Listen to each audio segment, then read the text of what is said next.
So let's start with the big story that we're tracking on WION at this hour. In the latest that has come in at the India-China border standoff, there are reports which have been confirmed by the Indian Army that a violent face-off took place along the line of actual control yesterday night, and it is also being said that 3 Indian Army men, including one officer, has lost his life in the ensuing face-off at the Galwan Valley in Ladakh. Now, according to the Indian Army, China has also suffered casualties during the escalation. Sources have confirmed to WION that no firing has taken place at the LAC, so the nature of the face-off remains ambiguous for the time being. But at this point of time, we can rule out the possibility of any exchange of gunfire. The violent face-off reportedly took place while both sides were disengaging after a massive build-up over the last few weeks. Defence Minister Rajnath Singh held a meeting with Chief of Defence Staff Bipin Rawat, the 3 service chiefs and also Foreign Minister S. Jaishankar to take stock of the situation.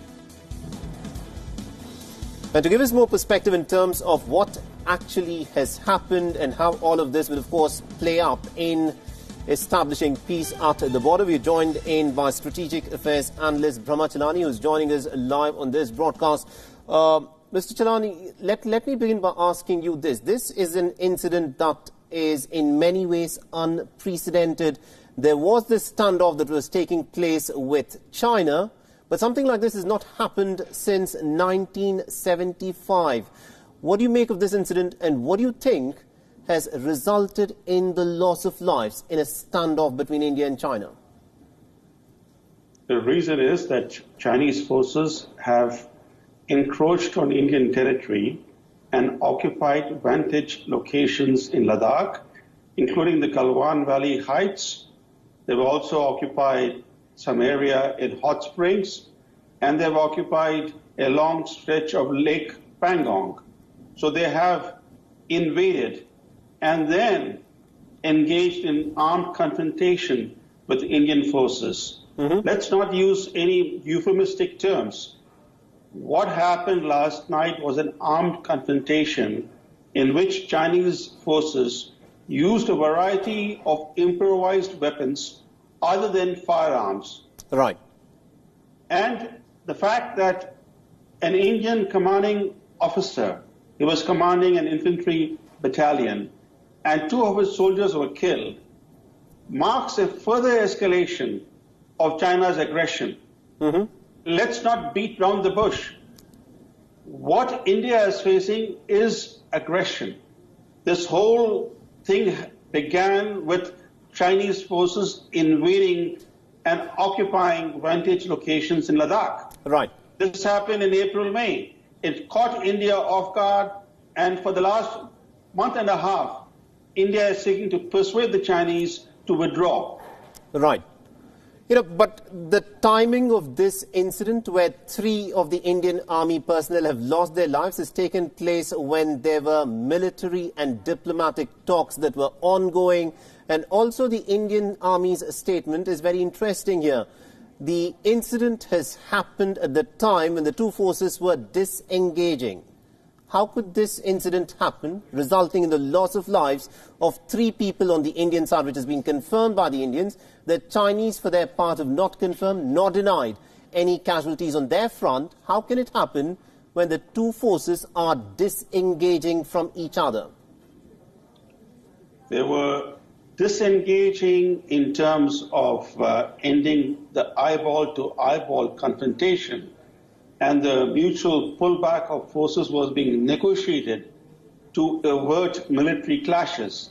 There have been military clashes since the Chinese invaded and occupied certain strategic locations in Ladakh. There was an armed confrontation in Nakula and Sikkim. There was also one armed confrontation at Lake Pangong. So to avert more confrontations, the 2 sides have been negotiating mutual pullback of forces. That's what is meant by disengagement. The Chinese have not withdrawn from the vantage locations that they occupied by stealth.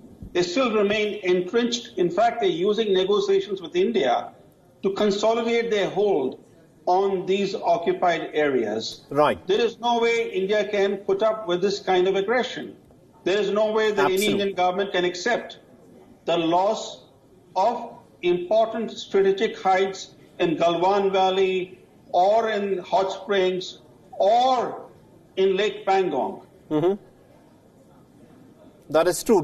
Do continue to stay on with this, Mr. Brahmachalani. Let's listen in to what the Chinese spokesperson had to say about this incident. We'll listen to that short bite and I'll come back to you for more reactions on that.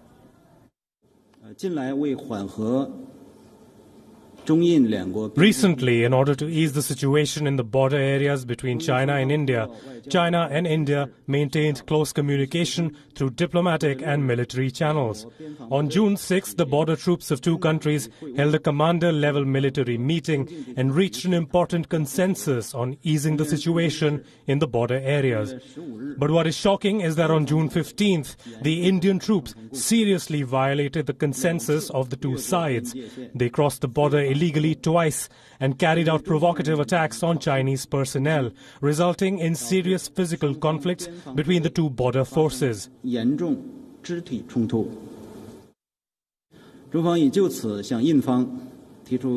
China has lodged strong protests and solemn complaints with the Indian side, and once again solemnly demands that the Indian side strictly restrain the frontline troops in accordance with the relevant spirit.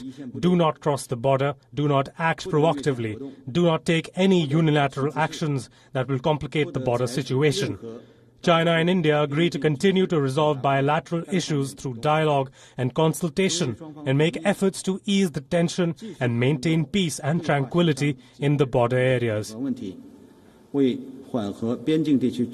so that was Zhao Lijian, the spokesperson of the Ministry of Foreign Affairs in China. They're stating that, China wants to disengage. But looking at what has been happening at the border between India and China, and while these negotiations are taking place, Mr. Chalani, how much can we trust the Chinese, and how do you see the resolution of this standoff at the India-China border going from here?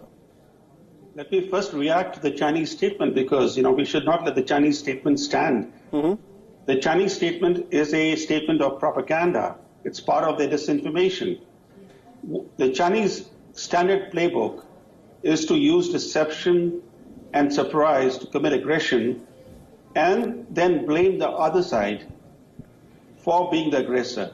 So it was not a surprise that when China invaded and occupied certain vantage locations in Ladakh, they branded India as the aggressor.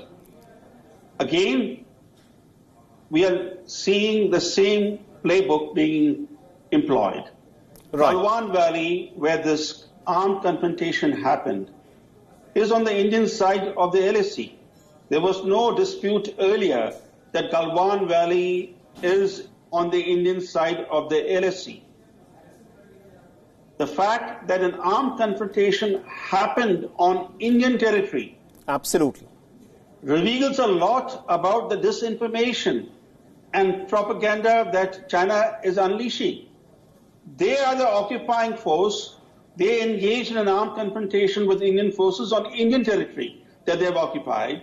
And then they accuse Indian forces of actually crossing into Chinese territory twice. This reveals China's aggressive designs. And we have to be cognizant of China's standard playbook. They will use the media, they will plant false stories, they will dish out disinformation, and they will try to paint India as the culprit. It happened even in 1962, right? They accused India. I think that's an important point that you've made. That is an important point, because at this point of time, what the Chinese are not willing to acknowledge is that they have planted themselves on what effectively is Indian territory, and the status quo that existed in the month of April is what must be looked at as a resolution of this particular standoff. Thank you very much indeed, Mr. Brahmachalani, for joining us on this broadcast in WION. Now,